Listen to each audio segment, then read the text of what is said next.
This episode of the AD History Podcast is brought to you by listeners like you, supporting the show on Patreon. Join Odo's ADifight army at patreon.com/ADHistoryPodcast, where you can enjoy new episodes 48 hours early, the special director's cut version of each episode, and more. Join us in creating the AD history you deserve, and go to patreon.com/ADHistoryPodcast to learn more. Thank you.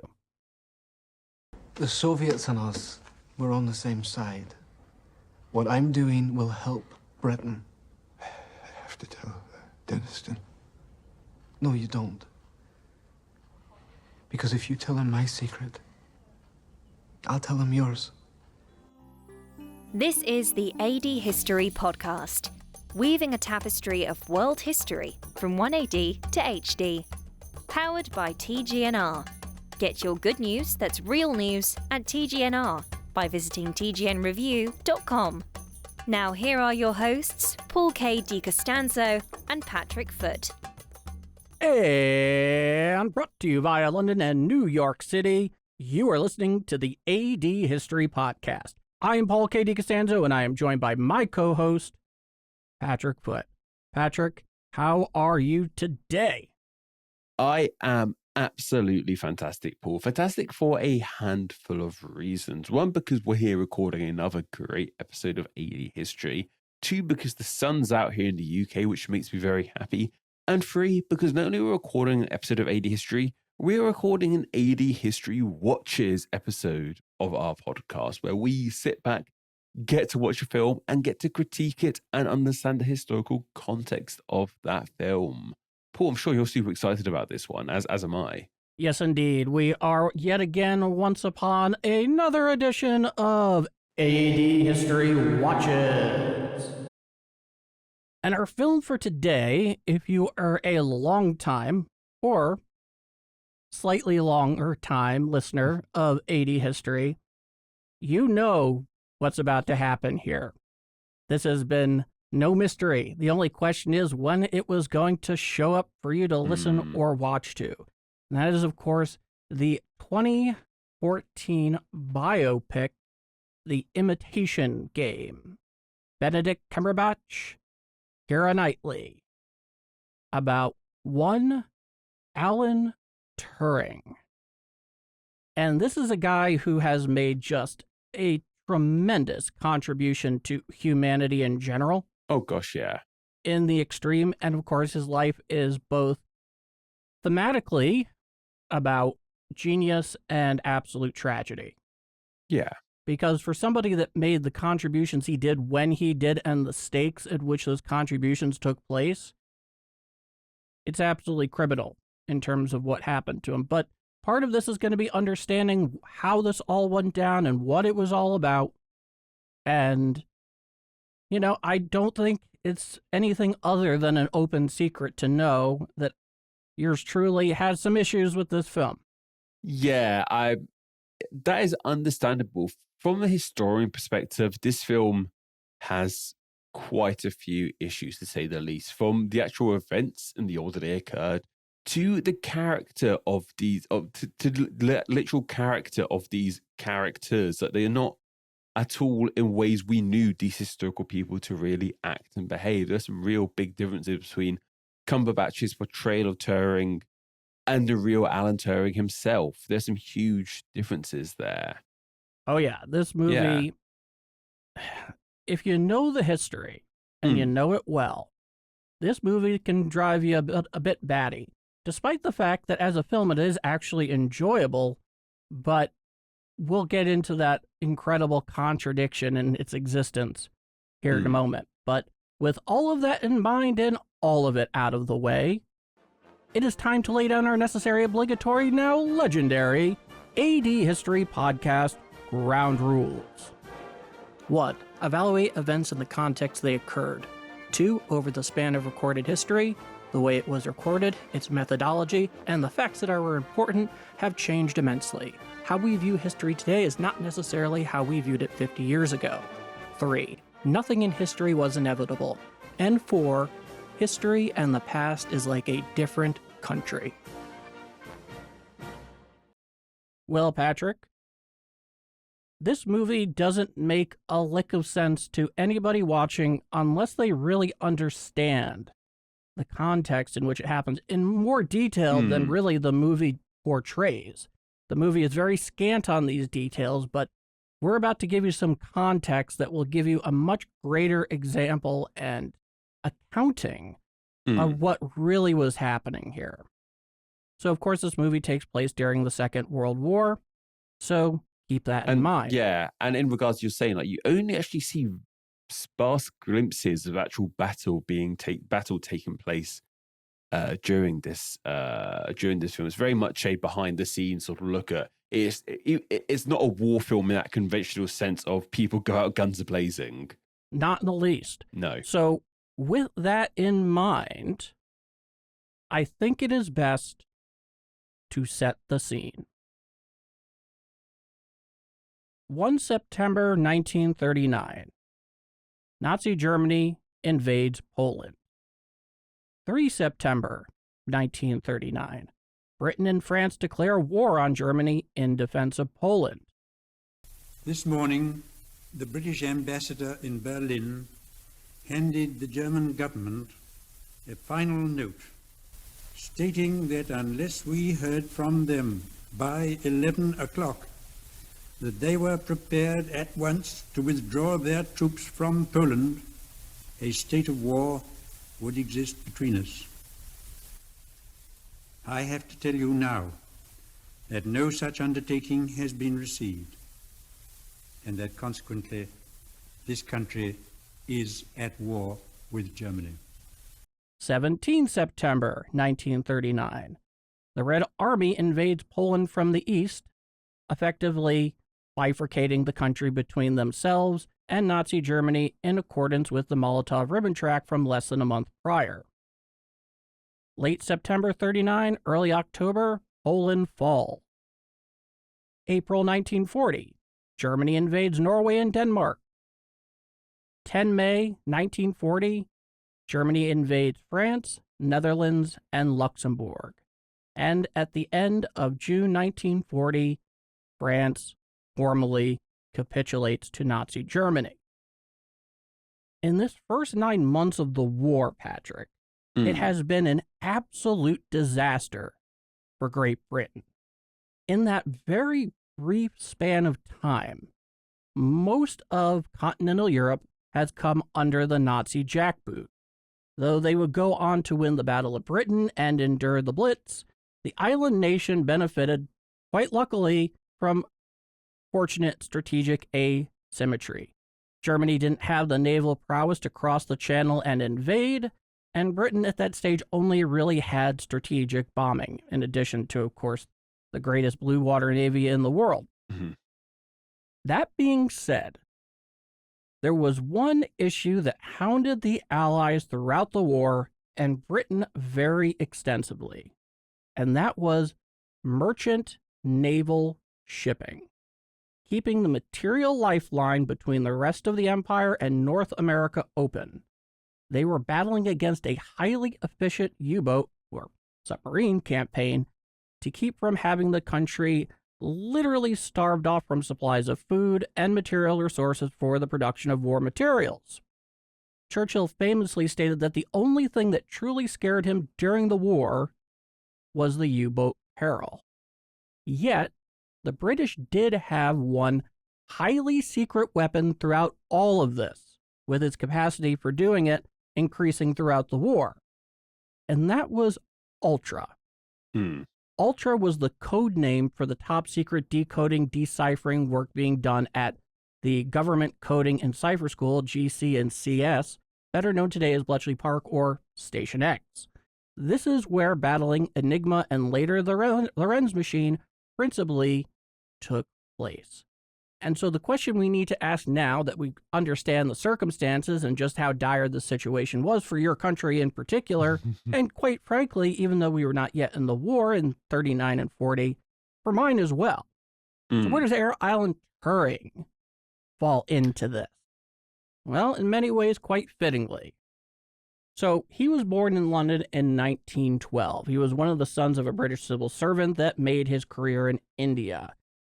indeed, Alan was truly a child of empire in that regard.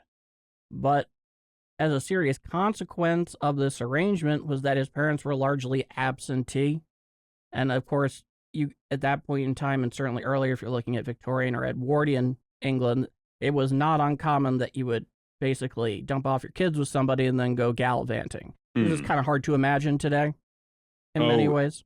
Well, what's interesting about this, Paul, is this sort of story, these early days of Turing remind me so much of Tolkien. He was very much a man of the same sort of time period. He was born in South Africa, I believe, and was sent back to England from South Africa, much in the same way Turing was dumped off back in England by his parents.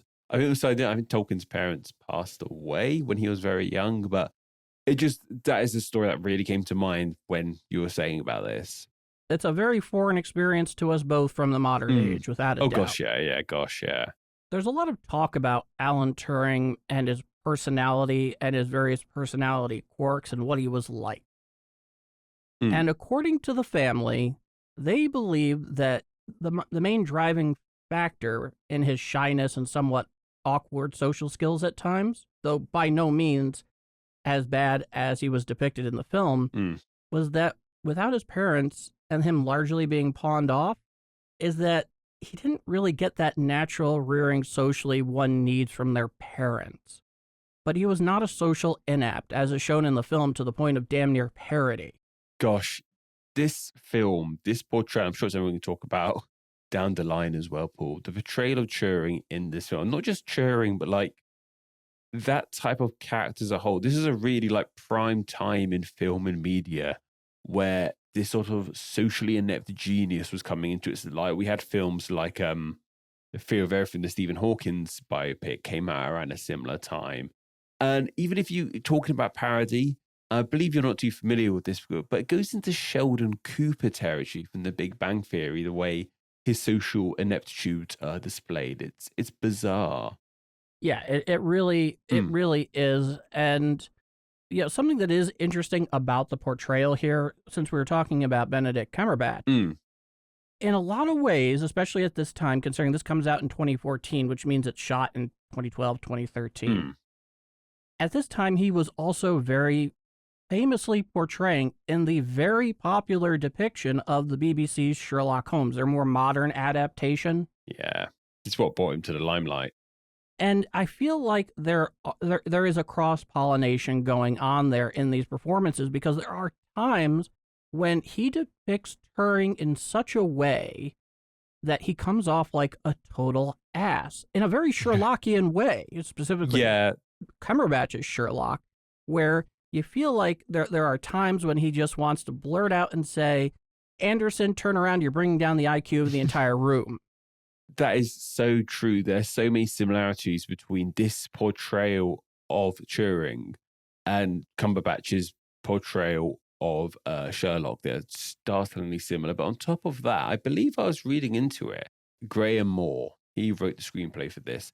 I believe he actually also wrote a novel all kind of about Sherlock. Not so much a non-fiction book about Sherlock, but like inspired by Sherlock. It's basically a love letter to Sherlock Holmes. So this is a guy really into Sherlock Holmes stuff, and he's got Cumberbatch here to play with. It's unsurprising that there was some cross-pollination between the two. Yeah, I think it's a reasonable extrapolation here, because from everything that I've learned about Alan Turing, this wasn't him at all. No, from what I read about him as well, he sounded like an absolutely lovely, charming, warm, witty person. In many ways, he was. He's interesting because obviously he's prodigiously intelligent. Yeah. I mean, he becomes a professor at age 23 at Cambridge. What were you doing at 23? What were you doing? Like, what were we doing at 23? I was in university, and it was certainly not teaching the thing, I can assure you. Yeah. And definitely not in mathematics, my God.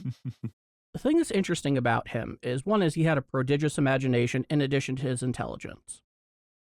And while he obviously could be very serious and get down to some very hard work, he also had a certain, if I understand it, kind of almost a childlike nature that at times even bordered on naivety. And this later on, in terms of what happens to him up in Manchester ends up being something very serious indeed. But let me give you an idea of the kind of eccentricity that Turing had. And he was not even like the most eccentric person at Bletchley Park by any means whatsoever. If you put that amount of brain boxes in one room together, you get some pretty eccentric people. This is true. So in this case, this story comes from Sir Max Hastings, who's written has voluminous writings on the Second World War, and specifically from, I believe it was his 2016 book, The Secret War. Fantastic book, where he's talking about Turing. And he mentions a story where Turing gets it into his head that he wants to learn how to use and shoot a firearm. And so what he goes and does, this is while he's working at the park, is that he joins the local chapter of the Home Guard, Dad's Army, which for those that are not familiar with the local defense volunteers, were basically soldiers that were kind of in a somewhat reserved capacity in case the nation got invaded, and especially with the fact that most of the army for most of the war was deployed overseas. And they had to be ready for that. Luckily, the Germans were never close to being able to do it, but you still had to be ready. And so he went and volunteered, and he fulfilled this ambition of his, but he was very, very irritating to his commander because he wouldn't show up to do anything else. That's the kind of thing we're talking about, which is funny as hell. You know, but it gives you an idea of kind of like a certain fanciful side of him. Yeah, he was really like, that's a very, very, very eccentric person, and the way the film just doesn't depict him. Yeah, it's true. But what was undeniably clear about him from a young age was, of course, his prodigious intelligence, specifically mathematics, making professor by 23, and a colleague of his at Hut 8 in Bletchley Park, and we'll talk more about what this is all about in a moment. This is a paraphrase of what he said about his interactions with Alan. That with most people, when they came up with an idea, this fellow usually felt he could have come up with it as well. But when Alan came up with an idea, he was always taken aback by Alan's original thinking, where this colleague recognized he personally would never have come up with this amazing idea himself. Above all else, Turing possessed the genius for original thinking.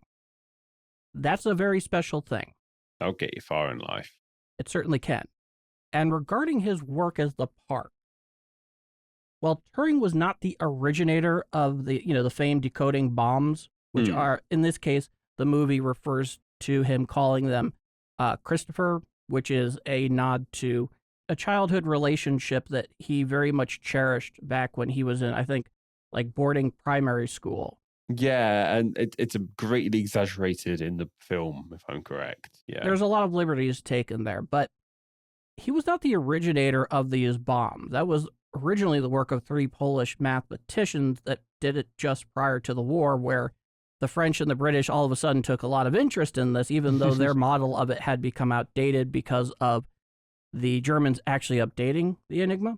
So they ended up doing their work in France until France became invaded. Then they were evacuated to England. So he didn't come up with the idea, but he recognized its potential to do a lot more and improve on it in a tremendously large way. And that's awfully interesting. And it was very important indeed. Now that we kind of have the general idea of what Alan Turing, who he was and what he was all about, and his general role here at Bletchley, I think it's important to look at the general opening scene, ongoing side story that's happening in Manchester in the early 50s. As we hinted towards, that this film starts basically towards the end of Turing's life. Spoilers. Yeah, it's not perfectly linear by any means. It's not perfectly linear storytelling. So in the debacle that led to Turing's eventual conviction for gross indecency in the early 50s, never at any point under interrogation did Turing divulge his wartime exploits to a Manchester detective. That would have been out of bounds and illegal in the extreme because of signing the Official Secrets Act. If you're not familiar with the Official Secrets Act, that was I think it still is, a very large piece of legislation in Great Britain that deals with how classified information is controlled and what you can do with it, what you can't do with it. There are similar agreements from many powers around the world when you join an intelligence service. In this case, Bletchley Park was a SIGINT outpost, or signals intelligence, basically the modern NSA, intercepting signals, decoding them, and generating intelligence from that. But a few things that are important to know. One is, in terms of this particular element of the story, one is it lets the viewer into the story, so it's kind of a narrative tool. And it's also a thematic tool, in the idea that clearly the writers, director, and producer is trying to portray the idea of how a mind that works differently. Hence the reason they're talking about machine intelligence and AI and, not so subtly trying to place that on him.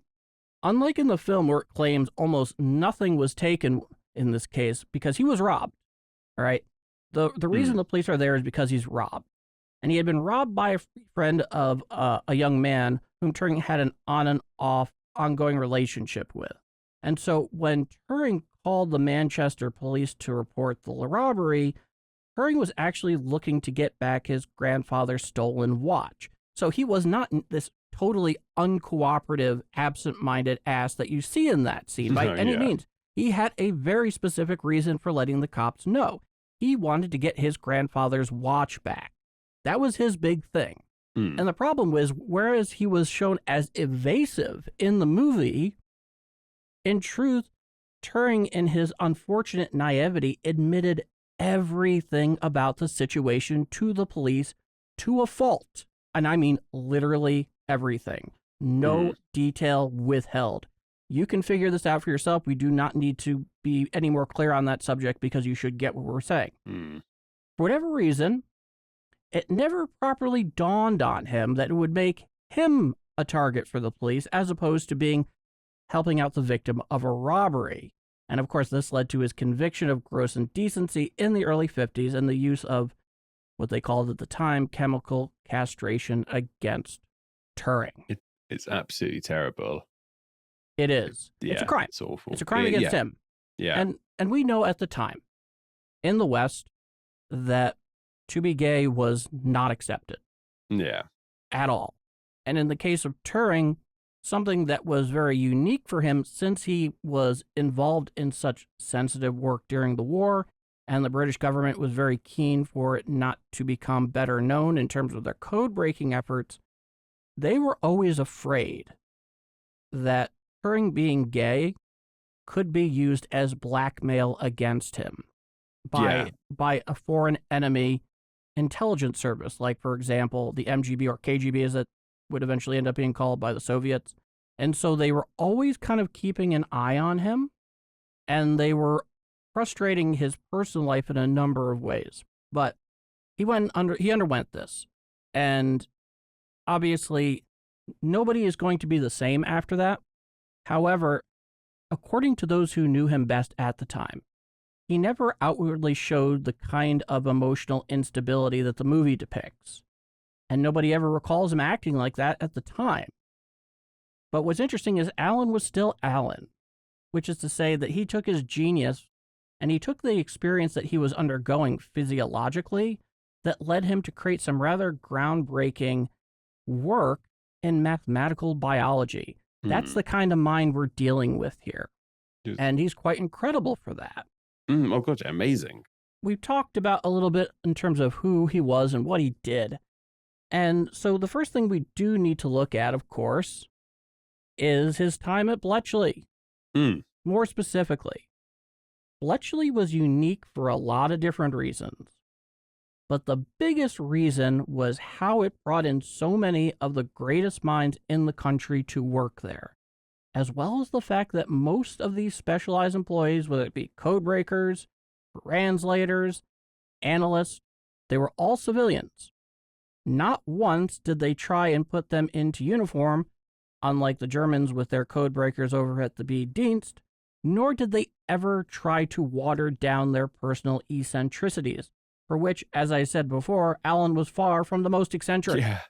And the film portrays them like so differently to what they were like in real life. His colleagues? Yeah, his co-workers, his colleagues, they're all like very well-to-do, sort of fancy Etonian, well-to-do, good old boy types. Pip, pip. And yeah, that wasn't the case at all. No, not at all.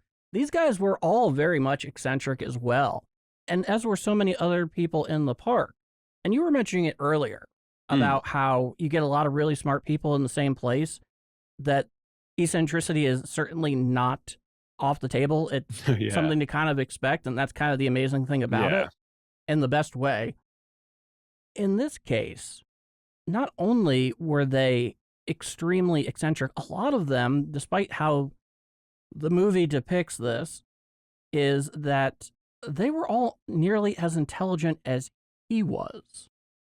It portrays the rest of them as like, as being sort of dumb and like, and what I was thinking is to begin with, none of them like Alan. Do you know if that was true in reality? Did he come off to a bad start with these other people? But begin with, the film, they all just think he's a big weirdo and sort of just sit him in the corner, or he chooses to sit in the corner. Like, that isn't true at all. They were all weirdos in the best way. And for him, the amazing part about it was that he was, especially when you're going and you're having interviews later on with people that worked with him, and a documentary that I would definitely recommend to you listening or watching is you should go and take a look for a documentary that was made either in 99 or 2000 by BBC4. You can find it right there on YouTube, called Station X. I believe it's in 4 parts. They're like 50 minutes each. And they talked to a lot of people who worked at the park.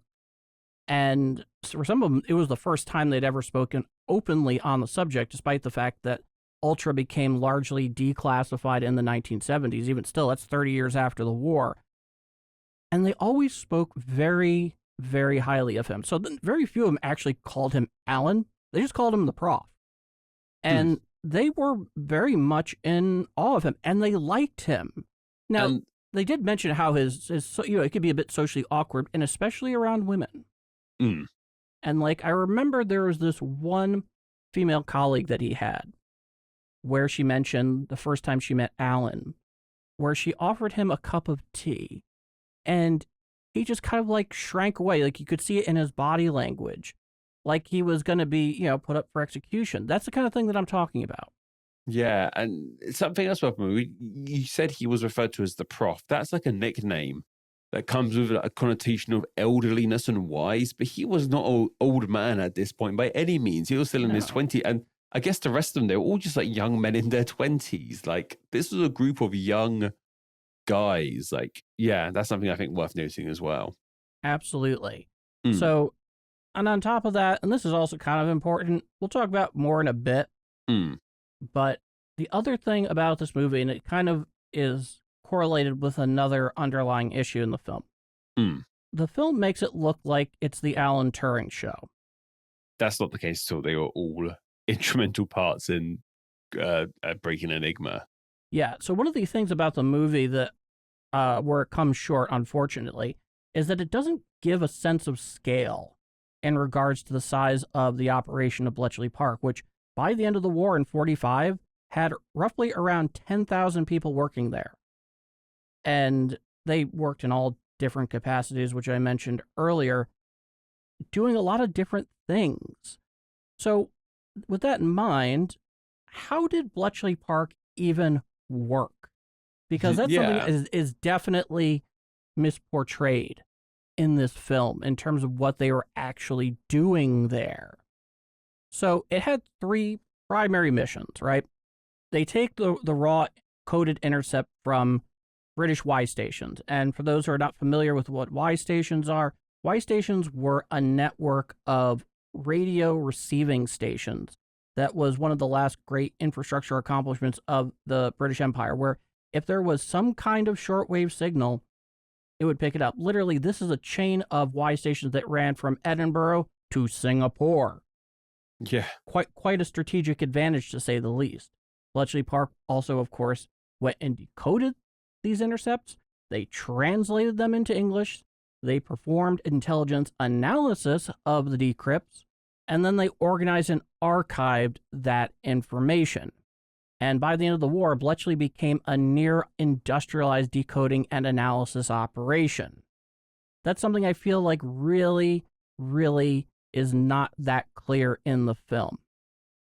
So Bletchley had a fair amount of success doing code breaking the old-fashioned way with brain, pen, and paper and pencil, through to late 1940. However, there's this one scene in the movie where his colleagues, most of which would have been with him in Hut 8, and we'll talk about the Hut system here in a moment, Patrick. Yeah. That says that their progress at this point, we're getting into like mid to late 1940, that the reason they're being stymied is, quote, because of you. This is the first notable example of the film making it seem like Bletchley Park was the one-man Turing show. But before these bombs ever consequently came online and started doing some big work, they had already broken Nazi Germany's Air Force, the Luftwaffe Cipher Red. A lot of that had to do with certain lack of discipline in coding and decoding on the part of the Germans, but they did it with brain power, paper, and pencil. In this case, Alan Turing and quite a few of the people depicted in his little cohort there, though certainly not all of them, that was not an accurate portrayal of the people that are actually working in Hut 8. No. Turing worked in Hut 8, which dealt with the naval enigma.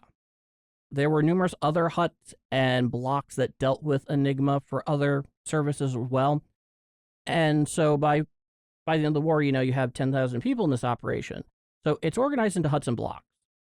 Each hut specifically focused on efforts towards a specific task. One hut could be focused on Luftwaffe code breaking, another one on the German army, another one handled both the Italian and Japanese Navy.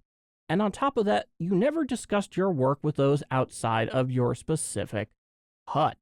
Secrecy at Bletchley Park was obsessive, because had the Germans ever seriously caught whiff of what was going on there, and they came close more than a few times, the whole thing is going to go up in smoke.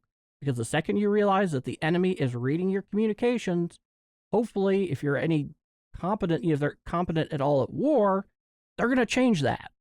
Yeah, secrecy in a place like this is most important. Absolutely. You can't. Yeah. And on top of that, just because you broke the code for that day doesn't mean you had all access information to all of the information that you seek. Like, for example, the location of absolutely every U-boat. They were not able to decode every message they intercepted. In fact, I think it maybe was somewhere around 40% at its height. So even with those they decoded, it only represented clues and scraps that needed to be analyzed and put together into a bigger picture, which was not done by codebreakers. The codebreakers didn't know or were involved in the process after the code breaking itself took place. They were never involved in intelligence analysis, who was given access, or how it was used. The idea that Turing or any of the other codebreakers were involved in the way that it depicted in the scene, in terms of when he ends up going and talking to the head of MI6 and mentioning that, the higher-ups can't know about this, is ridiculous. They had no control over that, and nor should they have. So there was always a debate in terms of when, where, and how to use the information they got from Ultra. And these guys were just simply never a part of it. And that sort of leads into towards the end of the film, when they do crack Enigma and they choose very much how to use that information. It becomes a big thing towards the end. They choose not to save all the boats, only choose to save certain ones to keep a low profile. It kind of ties into that as well, I suppose. Yes, but that was being done at a much higher level than these guys. Of course, were at. Yeah. So that's the kind of the silliness of the movie to some degree. Yeah. But let's talk a little bit about some of these characters that show up in this film, because there's some pretty strange stuff out there in terms of what's happening. We were talking earlier about Commander Dennison, which I believe was portrayed by Charles Dance. Yes, Charles Dance. Tywin Lannister? Yep, that's the one. So he's basically the antagonist of this film. And the real crime here is that it really libels the dead, because this doesn't depict how he was or how he operated in the least, to the point where the family was very, very upset, and they really broadcasted the fact that they thought this was libeling the dead. And nor was he ever involved in, going after Turing in any way. Alan Turing was never persecuted at Bletchley Park. And, honestly, and I want to get your feeling on this, Patrick. Since they were making up so much shit anyway, why didn't they just come up with an amalgam fictional character to fill that role and just escape it entirely? I think it's strange because despite how much you probably make up, I think people find it harder to swallow made-up characters. That they want at least the characters to have some degree of truth in them, even if they're just using the real names of real people. So I think making up a completely fictional character for such a large role in the film might have been a bit too much for some people to believe, to even to get that this is based on a true story tag that this film bears, by the way. I feel like they had to at least pretend he was at least use the name and likeness of a real person anyway, even if everything else is completely different. And I like to think as if you're going to make that decision, you do have some responsibility for portraying them accurately, at the very least in terms of their demeanor. Even if all the facts aren't perfectly in line, and neither you nor I expect, a historically inspired movie to be 100% correct, because then it's a documentary, and then why not just make and watch a documentary?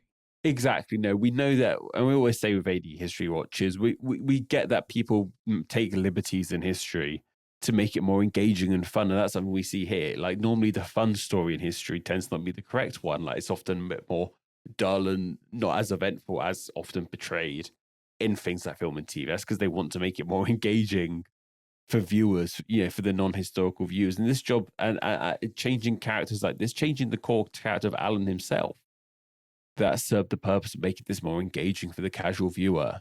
And in the case of Dennison, let's make sure we're totally clear on this part. He was highly supportive of his codebreakers. He was a veteran of the Admiralty's Room 40 during the Great War, and very much supported building the bombs, unlike how he's shown in the film. I know how to win a war. Military discipline speech is bollocks, because Bletchley Park was far from a military organization and knew so many of their employees were off the wall. But they wanted them that way. They knew they had them at their best that way. What is interesting to note, though, Patrick, in terms of people that actually were adversarial towards Turing, though not to this degree, I think the character, and I say character, I mean actual historical person, is a fellow by the name of Dilwyn Knox, who's an extremely smart, successful codebreaker, once again from Room 40 during the Great War. But he died in 1943 of cancer. So you have this very strange persecution thing going on from a guy who never did it, and you never even mention the guy in all likelihood who was actually adversarial, but not nearly in the same kind of way or to the same degree as portrayed in the film. The other person I definitely want to talk about with you is one Hugh Alexander. And I think Hugh Alexander really embodies that old boys club, button up, good old pip, British guy, Etonian kind of demeanor. Yeah, he's the one with character. He's one with the whole sort of, I've won the chess tournament twice, hasn't he? But was that true to any degree? Okay, so he was a 2-time chess champion. And granted, this is a nitpick. I'm not going to pretend that it isn't. But that conversation in the film was supposed to happen in late 1939, maybe early 1940. And at that point, he had only won it once. He wouldn't go on to win the second one until like the mid-50s. Okay, so yeah, it's a bit of time traveling there. Yeah, and as far as I know, in terms of HUT 8, I think a lot of what was credited to Hugh Alexander was actually supposed to be Gordon Welchman, which is kind of weird, but don't take me to court on that, but I'm pretty sure this is the case. The next person we really need to talk about here is Stuart Menzies, who's the head of MI6 or SIS. And the thing that's interesting about Stuart Menzies is that unlike his depiction in the film, Patrick, he was very rarely present at Bletchley Park, especially in the early phases of the war. Max Hastings, in that same book, The Secret War, actually calls Stuart Menzies an absentee landlord regarding Bletchley Park, which is the exact opposite of what we see here, where he's literally standing behind every corner and has the has the drop on every secret and all the machinations for everything that's going on. Mm. And not only was he not that involved, depending on who you talk to and how surly they may be in their memoirs, he wasn't nearly that competent. Yeah. Yeah. Tell me about it. Yeah. Very strange. And likewise, in the film, he's seen as quite a big deal, like actually present there. Yeah. And, the whole idea that he was trying to get Alan to become this effectively intelligence agent. I always hoped you would be this, Alan, is so ridiculous. It's absolutely unbelievable. He was a code breaker. Yeah. He was not human intelligence. He wasn't trying to deceive anybody. They wanted him there for one reason, to do what he did best. And that wasn't it. Codes, yeah. No, yeah. Alan Turing was like the last guy you would ever want for human intelligence. Well, think about how earnest he was towards the police. Yeah. Flat out very too earnest with them, as we established in reality. Yeah.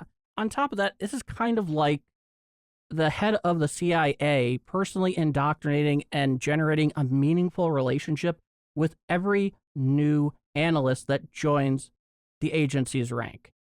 Yeah, it just doesn't happen. But likewise, to play devil's advocate for the film, you kind of need to have that interaction. Like Turing needs to know who his big boss is to some extent, and they add it in. But yeah, in reality, like button pushers don't get to meet the big boss at all.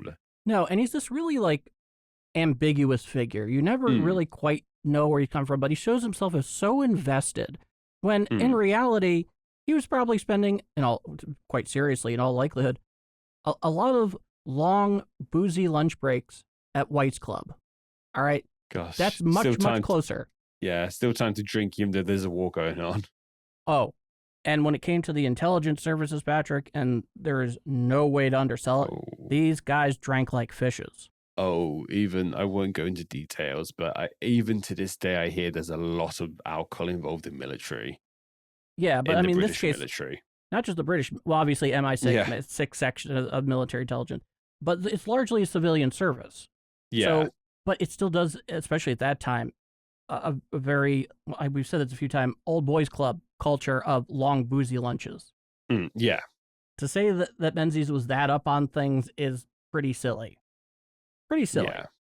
But of course, one of the main characters in this film is Keira Knightley's character. And her story is kind of like one of the many subplots within this film about her being a woman, not being able to work in Bletchley Park itself, not being able to work in Hut 8 with the rest of the guys, her pretending to be part of the working sort of staff at Bletchley Park, but secretly working as well. And is there much accuracy to her narrative, and especially the fact that she was to marry Turing himself? Like, is there much truth in all of that? So there were definitely women code breakers at Bletchley Park. Oh yeah, I'm sure at that point, and like across the war effort, like, minus being on the front and being on the battlefield, women played a huge role in the wartime effort at home, from like, factory workers, from roles women weren't traditionally in pre-war. With all the men off fighting, they took over all sorts of roles. Of course, they're going to have women like code breaking. They'll take anyone they can at that point. As much as this was a campaign, I think the idea for, if you're familiar with this, in all likelihood you are, Rosie the Riveter existed for a reason. Yes, yeah. And it wasn't just industrial work. In the case of Bletchley Park, yeah, you definitely had women that were doing code breaking, even though there certainly were more men in that role. That's certainly true. But, for example, there were a lot of women that were translators. From German into English, or Italian and just Japanese into English, whatever the case may be, as well as for the archiving part. But a lot of women actually who worked there were Wrens, which is, of course, the Women's Naval Reserve that took care of the bombs and did a lot of administrative work. They did a lot of really, really strenuous, hard work that took on so many of the key responsibilities of making sure that operation moved smoothly. And in the case of Joan Clark, unlike how it's depicted in the film, though this is worthy of mentioning, she was actually recruited out of university. She didn't, it wasn't like the big open call for those who were really good at crossword puzzles. No, that's just a good narrative thing, isn't it? I mean, I know there is actual history of intelligence agencies putting crossword puzzles in papers to try and recruit people. But that it plays well narratively. It's a quick way to show someone smart, basically, and also shows something that they did. Yes, yeah. I think Joan may have actually even been there prior to Alan Turing being there, which is interesting. But in terms of their relationship, in regards to her being at the park and her parents having an issue, first thing I'm going to say is, you and I were talking about just a moment ago how women had become very involved in many of the aspects of the war. And when you are in a war that is total war, which means all of a nation's resources, all of it, are being put into defeating an existential threat like Nazi Germany, a lot of stuff goes out the window when you're talking about survival. And winning means surviving, and losing means extirpation. And in the case of Joan Clark, in the film, portrayed by Keira Knightley, it shows that her parents have an issue with her working there as an unmarried woman. And while there could be some truth to this, it would take a tremendous, almost unthinkable level of gall for the parents of a woman to say, no, you can't do this part of the effort, of the war effort, specifically a part of it you're not even allowed to tell us about. Because everybody understood very clearly what was at hand. And whether it's your son or whether it's your daughter, and they're in that kind of work that they can't even tell you about, they're not going to make a huge stink about it because they know what is at stake. But as far as the romantic scenario in terms of marrying Alan Turing, this did happen, but not for the reasons that it's shown in the film. It's kind of shown to take the cover off Turing, isn't it, to an extent? That's how it's displayed in the film. To an extent. So in the case of Joan Clark and Alan Turing, and this comes from the 2011 biopic Codebreaker, which is a far superior depiction of him compared to this. He was doing something that a lot of gay men in Britain in particular at the time were trying to do, which was they were trying to basically ignore or suppress the fact that they were gay, and they were going to take a stab at being heterosexual and leading a married life, certainly for that period of time. And she said yes, and he did tell her the reality of his situation. And when you see interviews with her about this particular situation, I think the one that I saw was from the early 90s when she was obviously very much an elder woman at that point. For starters, she didn't fully understand the implications of that. Which is to say that, in her words, that it was most certainly a permanent state of affairs. And I don't think she fully understood what it meant in general. But not too long after, Turing decided to call it off. And the reason he ultimately called it off was because while it would have caused her, and certainly did cause her, pain in the short term, he knew that if he had went on and married her and was leading a double life, that in time it would hurt her far more.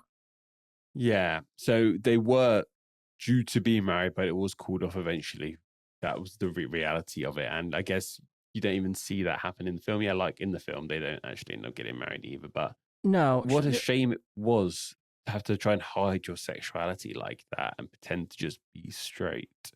And it was the case for a very long time afterwards. So for her, Alan did care for her, but obviously not in a romantic way. And he knew that it was better just to pull off the bandage right then and there and just have the way with it. Whereas in the movie, she has a much more righteous reaction than she seemed to based on her own recollections in interview from real life, where it's like, well, you know, we have love and marriage in our own way. As far as I can tell, that's not the case. She didn't fully understand, but in time she understood far better, truly, and it was quite accepting of this, to her credit. So basically, like, the biggest thing that she does in this movie that I think is kind of interesting is she kind of serves as a social translator for Alan. Yeah. As far as I know, he didn't need that. He wasn't alien. There are some such bizarre portrayals of Turing in this film. There's the strange joke scene where he's trying to tell a joke and he gives everyone an apple. Like I said, it's like a caricature at points. So I get why they gave him this sort of social translator character, but that wasn't needed. And with things like autism, it's such a horrendous depiction that Hollywood has gotten away with for so long now of depicting sort of neurodivergent people in this way that they're these geniuses but terrible at socialing in any other capacity. And it's just crap. It's not good. No. It's not good. And it makes it age very, very poorly. It has, yeah. Like I said, it's part of that era of things like with Sheldon, like with Sherlock, like with this film, like with Fear of Everything. It really caught the zeitgeist of Hollywood and media for a moment there. Yeah, it definitely did. And this is very much a example of that in the extreme when, from everything that we can tell, it's very difficult to make a retroactive posthumous diagnosis like that. Oh, yeah. Simply put. And obviously, of any sort, obviously we've tried to do it to a much greater extreme in terms of duration and time with Kristen in terms of Commodus and Caligula. But in this case, we have a lot more information and it's still really difficult. But as far as I know, I've not heard anybody that supports this particular theory regarding Alan Turing. It's not really that heard of these days. Since it's so affront to try and make a retroactive diagnosis, as you're saying. It's not even worth it. We know what he was like as a person. We have actual accounts of who he was as a person. That's maybe how we should be judging him as opposed to judging him on what he potentially was. Yes. And there's enough there to run with in so many ways, not just in terms of a movie, but in terms of really getting a greater understanding of the individual in question. And something else in regards to Alan Turing as a person, and it's something I read. If you can highlight this, that'd be amazing. I read he actually wasn't as secretive about his sexuality as the film depicts. So obviously he wasn't running around screaming he's gay to the high heavens, but apparently he was more open about it with like friends and like colleagues. Apparently even made the occasional pass at other colleagues at parties and work gatherings at times, which sounds completely different to the Turing we see in this film. I don't know nearly enough about that particular element of his character or behavior. It might be true. I don't know, but he definitely was more open to those he actually trusted. Yeah, which you don't see in this film at all. No, and, as far as Bletchley goes, you wouldn't want to be that open about it there. Yeah, it's all about secrecy there. You don't need to as well. Any possibility that you could be considered basically a potential leak by blackmail, you're basically inviting trouble at that point. No question. So I can't say as much about that, unfortunately. So the next person that I think we really need to take a serious look at in this film, Patrick, because it is off the wall, is the person of John Cairncross, who they show working with Alan Turing in Hut 8, which he most certainly did not do. And I believe you are familiar with the Cambridge Five. Yes, I'm somewhat familiar with them, but if you want to share some more light on them, that'd be amazing. The Cambridge Five were 5 undergraduate students in the early 1930s attending Cambridge as undergraduates that were recruited by Soviet intelligence. Yeah. Years Spies. before they would ever actually assume positions of value to Soviet intelligence. These 5 were Donald McLean, Guy Burgess, Kim Philby, Anthony Blunt, and John Cairncross. And part of the idea with the Cambridge Five when they were originally recruited in the early 30s, which was a from the Soviet perspective, an absolute batshit crazy time to actually be recruited, given the purges that were about to break out throughout the 30s that were undertaken by Stalin, of which the NKVD, which would later effectively become the KGB, most certainly became a target of, as well as being the instrument of. And Karen Cross is largely considered the fifth guy that they didn't figure out about until years later. So, guys, if you are listening or watching to this at home and you are not familiar with the story of the Cambridge Five, go look it up because it is ridiculous. It is so interesting. Well, in any case, Karen Cross was at Bletchley Park, but he was not in Hut 8. I think he might have been a translator, as I recall. And in the film, obviously they show him working with Alan Turing, and quite critically, they see him trying to blackmail Alan Turing. Basically, that Karen Cross knew he was gay, and when Alan Turing kind of put it together that Karen Cross was passing intelligence from the park onto the Soviets, that I will expose you if you expose me. This definitely didn't happen. No. This definitely didn't happen. One is they didn't work together at Hut 8. There's no evidence that they ever met at Bletchley Park.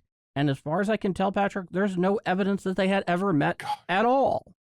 That's ludicrous how much they changed that. He's like Alan's closest friend in the film in Hut 8. And yeah, they kind of make him buddy up. Yeah, and the reality of the matter was they never really met one another. Not a chance. That's terrible. It is. And so, of course, Alan, when he later shows, what's his face, Menzies, in Joan Clark's apartment, and he makes it appear as if that Menzies is somehow, for whatever reason, has Joan Clark in captivity to try to get Turing to admit that he's some kind of Soviet agent. He spills the beans on John Cairncross. And of course, that's not the reason at all in the film why Menzies was there. But then Menzies, once again, in a demonstration of his vast overcompetency compared to reality, says, oh yeah, we know, that's why we put him there. There's a problem with this, Patrick. They didn't find out about Karen Cross's espionage work for the benefit of the Soviets until decades later. So, yeah, like, it's the big reveal at the end of this film. Like, because earlier on it sets up the fact that there is a spy somewhere in Bletchley Park, and obviously it pays it off towards the end, and you find out who it was, but it didn't happen like that at all in real life, clearly. In fact, one of the interesting things about Bletchley Park is naturally the British and the Americans were in a shotgun military coalition with the Soviets fighting the Germans after Operation Barbarossa, the invasion of the Soviet Union in June of 1941. And the British would pass along helpful information that they got from these decrypts to the Soviets. However, they never told the Soviets its source. In fact, they would funnel it through other existing intelligence operations on the continent. So I believe one of them was, maybe it was the Red Orchestra they did it through, or was it the one in Switzerland? I forget. The point is, they always made sure that they obfuscated the source of this intelligence because they did not trust the Soviets enough to be able to say, oh yeah, this is what we're doing to get the information. In fact, the only people that they shared what are effectively the family silver with was the Americans. So they're always very much protecting the source. And in this case, the thing that I really don't like about this is I understand why the writers did this, because they wanted to show a depiction of his vulnerability based on the fact he was gay and how he was so susceptible to blackmail. However, the way this goes down, until Alan is literally what he thinks is his back up against the wall, he's basically aiding and abetting somebody who's committing treason in the most sensitive parts of the war effort. And I gotta tell you, that's not exactly doing any favors to the depiction of Alan Turing. No, that's kind of worse than, that's like a worse crime at the time than being gay. Like, actually giving out war information. That's awful. It is. I mean, intelligence, based on the fact that you sign the Official Secrets Act, where you basically can talk about nothing in this regard, the fact that they even flirt with the idea that he could have been a traitor himself by aiding and abetting Cairncross is seriously libeling the dead, in my estimation, especially for a film that's trying to depict Alan Turing, which I don't think should be that difficult, in a very good light. There's a lot of really wonderful things about the man where you don't need to put this kind of crap into it. No, it's so strange. You have to wonder, obviously it has done great stuff for Alan Turing, but if you know the history, you are like, gosh, this does not portray the man in a great light at all.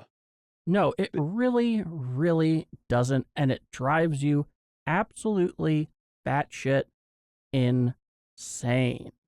To defend this film by any means, I do think, as a British person, where Alan Turing came from, I do feel that this film did help raise his stature in the public eye an awful lot more. I think there are a lot of people who didn't know who Alan Turing was before this film. I noticed, when did this film come out? 2013, 2012, did we 2014. Say? Came out 2014, so Turing got the royal pardon in 2013, which pardoned, obviously it was too little too late. The man had been dead for about 40 years by then, 50, 60 years even. But it shows us, it helps us then, obviously, as I've sort of mentioned as well, by now Turing now appears on our £50 note here in the UK.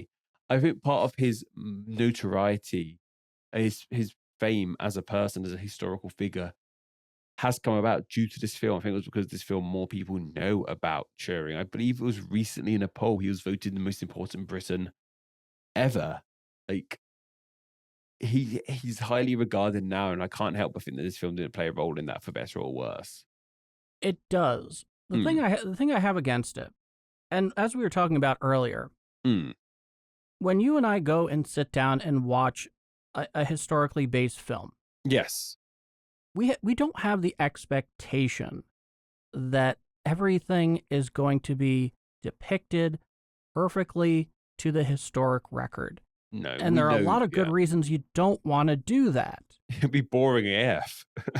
But the problem with this film, in so much as it's trying to depict the genius and tragedy of Alan Turing's life, in doing so, it literally sacrifices a ton of extremely important factual information along the way, to the point where it's not only libeling people that were around him, it's also not giving an accurate depiction of who this guy was and what he experienced. So I do think that there is, at least in tone, and to some degree, more so in detail than this particular movie chooses to depict, a bit more accuracy, and not going off and doing what I think are just mindlessly stupid things like this.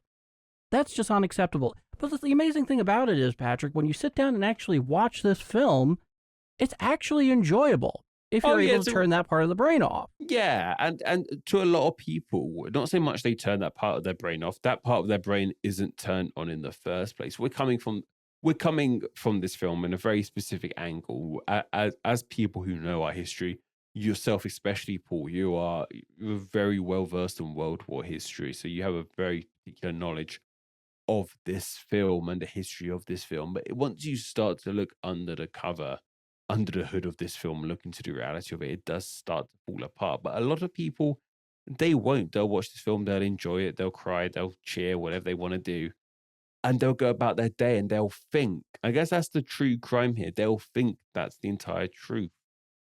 Absolutely.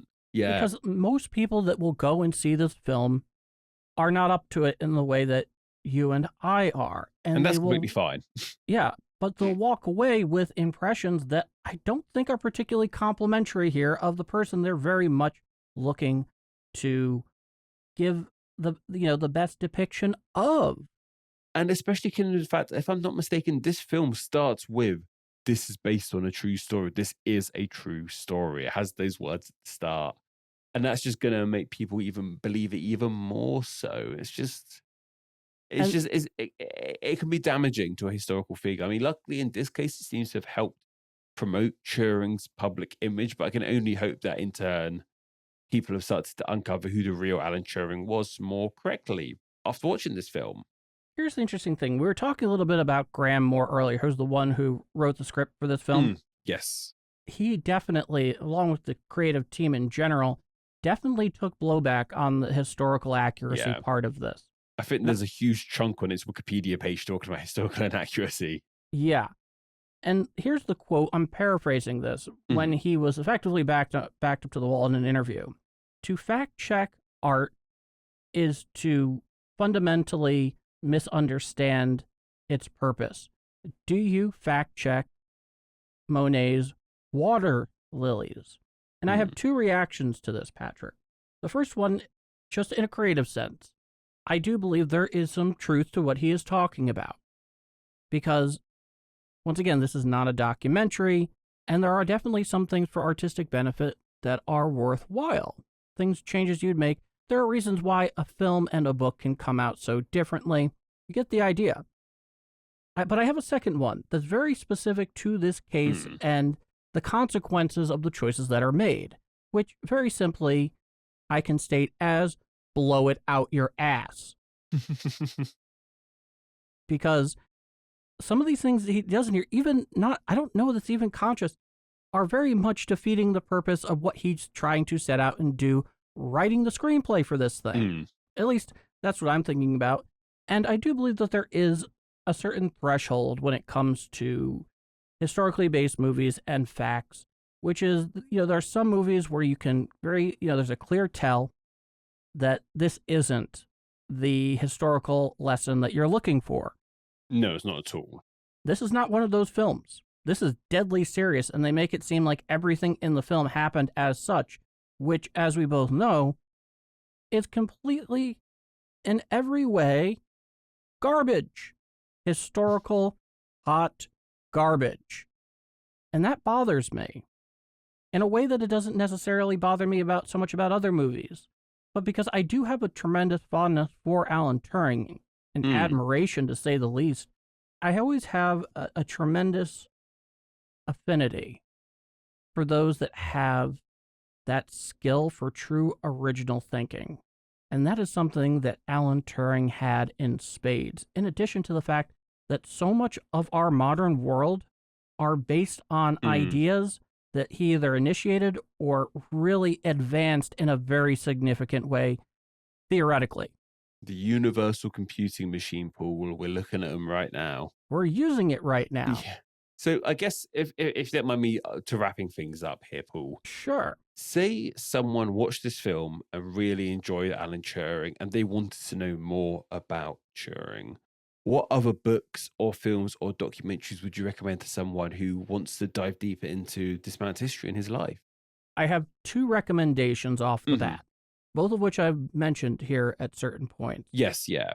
One is Sir Max Hastings does a fantastic job of discussing Alan Turing in The Secret War. Great book. It doesn't just cover Bletchley Park by any means. It's an A to Z single volume account of the entire war effort in every theater by all the belligerents, including neutrals, might I add.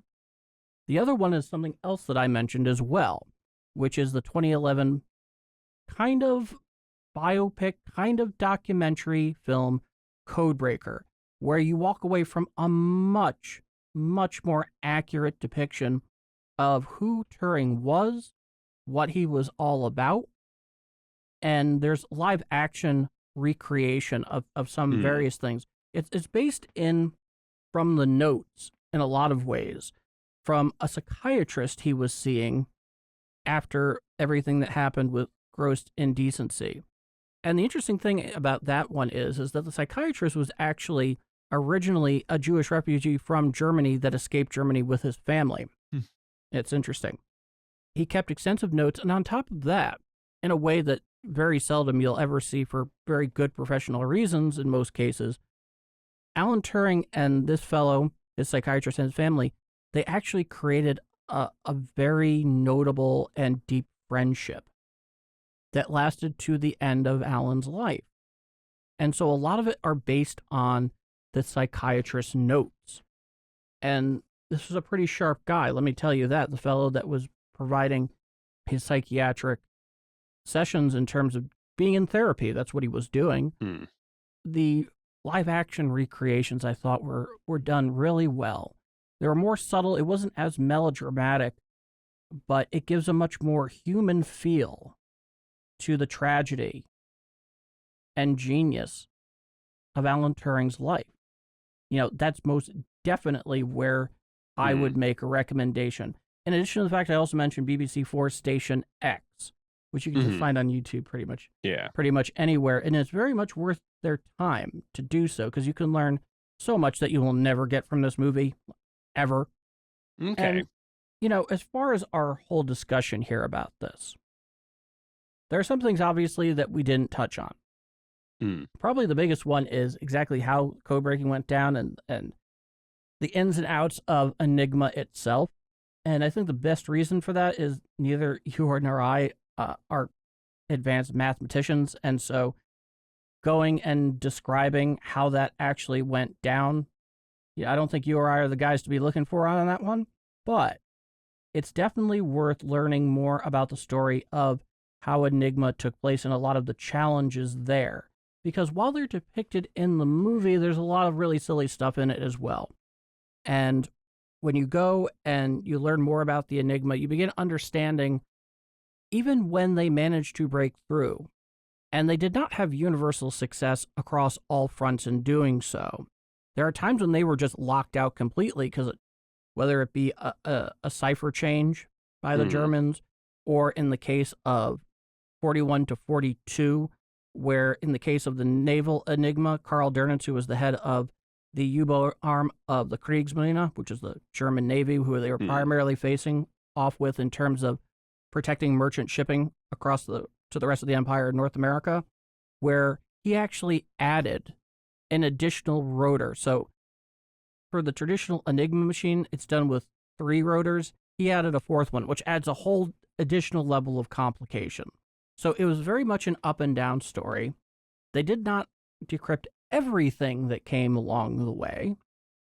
And one other thing that I have to mention that is shown in this film is after the war, when Keira Knightley's character, Joan Clark, shows up, and he's basically all over the place. They show him with a bomb in his living quarters.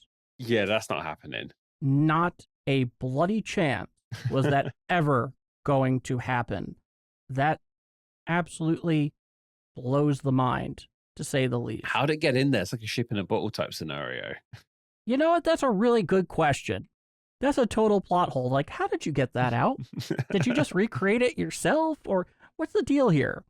Because it was definitely not coming from Bletchley Park, or in the case of the bombs, they eventually, I think, had somewhere around like 211 of them by the end of the war. And they weren't even all at Bletchley Park. They had a decentralized effort where they would keep them in various locations.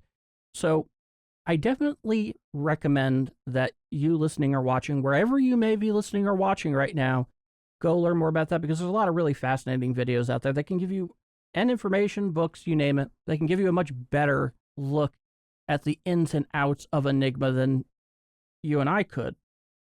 And I would very much encourage you listening or watching to do that. But what are your closing thoughts on this film, Patrick? What are my closing thoughts on this film?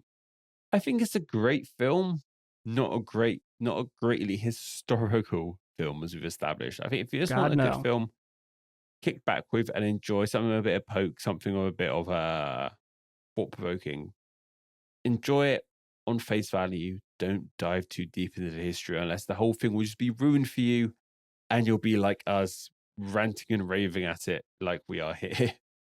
Yeah. What about yourself, Paul? What are your final thoughts on it? It's a tremendous contradiction in terms, because despite the fact that it very much sacrifices every historical fact along the way, it's still an enjoyable film to watch. Yeah, totally. And if you're looking at a scenario where the writers, director, producer is looking to give you a deeper truth about the tragedy of Alan Turing's life, this most certainly has to qualify as doing just that. However, it is not the history lesson you are looking for.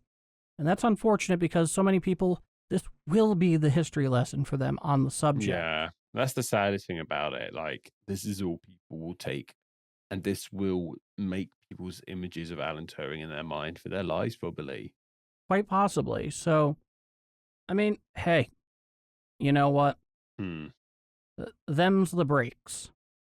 And that is the reality of it. But there's a lot of other good stuff out there on the life and work of Alan Turing. And there's no question that based on his work and what he did, not just for your country, not just for my country, but the entire world, playing such a pivotal and important role in helping defeat one of the great monsters of history, in the case of Hitler.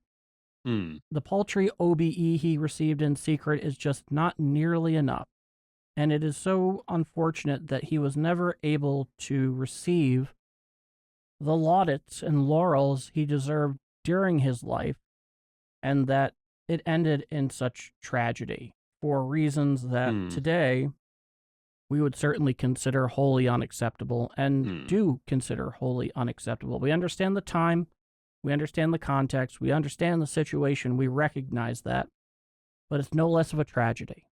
Completely agreed. Us here, you there, and we'll be back right after a word from Anna Domini. This is the AD History Podcast. Well, that does it for us today. Patrick, where can people find us? You can find me personally primarily on Instagram at NameExplainYT. But you can also find me on Twitter at NameExplainYT, and of course on YouTube search NameExplain. What about you, Paul? In addition to my usual work at TGNR at tgnreview.com, you can find me at my Twitter handle at PKD in History, as well as my reader-submitted World War II Q&A column, The World War II Brain Bucket, where I answer all World War II related questions, which if you are on YouTube, we will have a link down in the description. That's all today from myself. Goodbye, thank you, and take care. Yes, thank you all so much. Until next time. Like all good things, we come to an end for today. Thank you for listening to the AD History Podcast.